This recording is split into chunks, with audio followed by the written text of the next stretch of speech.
चलिए आज हम देखते हैं कि इलेक्ट्रिसिटी कोई भी ऑब्जेक्ट में किस वजह से फ्लो करती है। तो सबसे पहले थोड़ा सा पीछे जाके देखते हैं कि जब इलेक्ट्रॉन को डिस्कवर नहीं किया गया था तो उससे पहले प्रोटॉन को डिस्कवर कर लिया गया था। तो हमारी मान्यताएं थी कि जो इलेक्ट्रिसिटी फ्लो करती है वो प्रोटॉन की वजह से, लेकिन ये अवधारणा, ये मान्यताएं उस वक्त गलत हो गई जब जे थॉमसन ने इलेक्ट्रॉन को डिस्कवर किया। तब हमको जाके मालूम पड़ा यार इलेक्ट्रिसिटी प्रोटॉन की वजह से नहीं, इलेक्ट्रॉन की वजह से कोई भी ऑब्जेक्ट्स में फ्लो करती है। तो देखते हैं कैसे। जैसे कि आप कोई भी एक एलिमेंट को कंसीडर कर दीजिए, फिर आप देखते हो कि एलिमेंट्स में जो उसका सबसे छोटा सा छोटा पार्ट्स क्या होता है, उसको हम एटम कहते हैं। तो एटम की अगर आप क्या बोलते हैं स्ट्रक्चर देखो तो उसके न्यूक्लियस में प्रोटॉन और न्यूट्रॉन होता है और उसके बाहर फिक्स्ड ऑर्बिट्स होते हैं जिसमें इलेक्ट्रॉन होते हैं, और ये इलेक्ट्रॉन की संख्याएं भी इन ऑर्बिट में फिक्स होती है।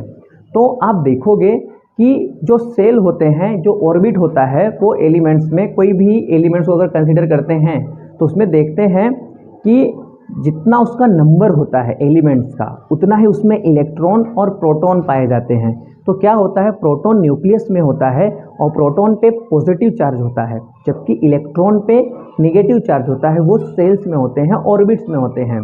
तो जब इलेक्ट्रॉन को सेल्स में अरेंजमेंट किया जाता है तो उनकी संख्याएं, कुछ उसके नंबर फिक्स होते हैं कि भाई फर्स्ट ऑर्बिट्स में जैसे मान लीजिए कि 2 ही इलेक्ट्रॉन को हम वहाँ पे रख सकते हैं। सेकेंड ऑर्बिट में जाओगे तो आप देखोगे कि 8 इलेक्ट्रॉन को हम अरेंज करते हैं। इस हिसाब से देखते हैं तो जो एलिमेंट्स होते हैं उनका जो लास्ट ऑर्बिट होता है वो न्यूक्लियस से काफ़ी दूर होता है। तो न्यूक्लियस का उस इलेक्ट्रॉन पे एट्रैक्शन फोर्स ज़्यादा लगता नहीं है, तो जिसकी वजह से क्या होता है, इन एलिमेंट्स को थोड़ा भी हीट और एनर्जी मिलता है, पर्टिकुलर जो फिक्स होगा उतना मिलता है। तो जो लास्ट के ऑर्बिट के इलेक्ट्रॉन होते हैं उनका न्यूक्लियस से अट्रैक्शन जो होता है वो लूज हो जाता है, जिसकी वजह से वो अपने ऑर्बिट से इलेक्ट्रॉन बाहर आ जाते हैं। फिर जब वो इलेक्ट्रॉन ऑर्बिट से बाहर आते हैं तो वो सर्कुलर मोशन में, उनका कोई फिक्स डायरेक्शन होता नहीं है, उसमें वो क्या करते हैं, घूमने लगते हैं। तो फिर वहाँ से पता हमको चला था कि जो इलेक्ट्रिसिटी कोई भी ऑब्जेक्ट में अगर फ्लो होती है, लाइक जैसे देख लीजिए कि आयरन हो, कॉपर हो, तो इसमें अगर इलेक्ट्रिसिटी फ्लो हो रही है तो किसकी वजह से, फ्री इलेक्ट्रॉन की वजह से। ये याद रखना, ये 1 मार्क्स में पूछा गया कि भाई इलेक्ट्रिसिटी किसकी वजह से फ्लो करती है, तो आप याद रखोगे कि फ्री इलेक्ट्रॉन की वजह से।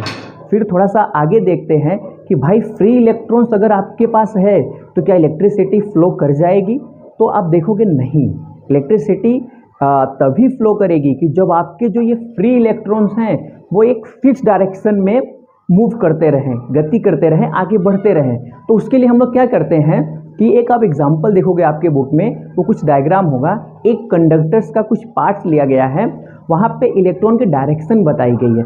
फिर आप नीचे देखते हो कि वायर से बैटरी को ज्वाइन किया गया है।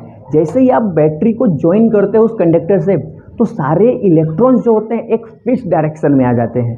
तब आप देखते हो कि अब इलेक्ट्रिसिटी क्या होगी, फ्लो करेगी। तो आप याद रखोगे कि इलेक्ट्रिसिटी फ्लो किसकी वजह से करती है, फ्री इलेक्ट्रॉन से, और उसकी डायरेक्शन क्या होनी चाहिए, फिक्स्ड होनी चाहिए।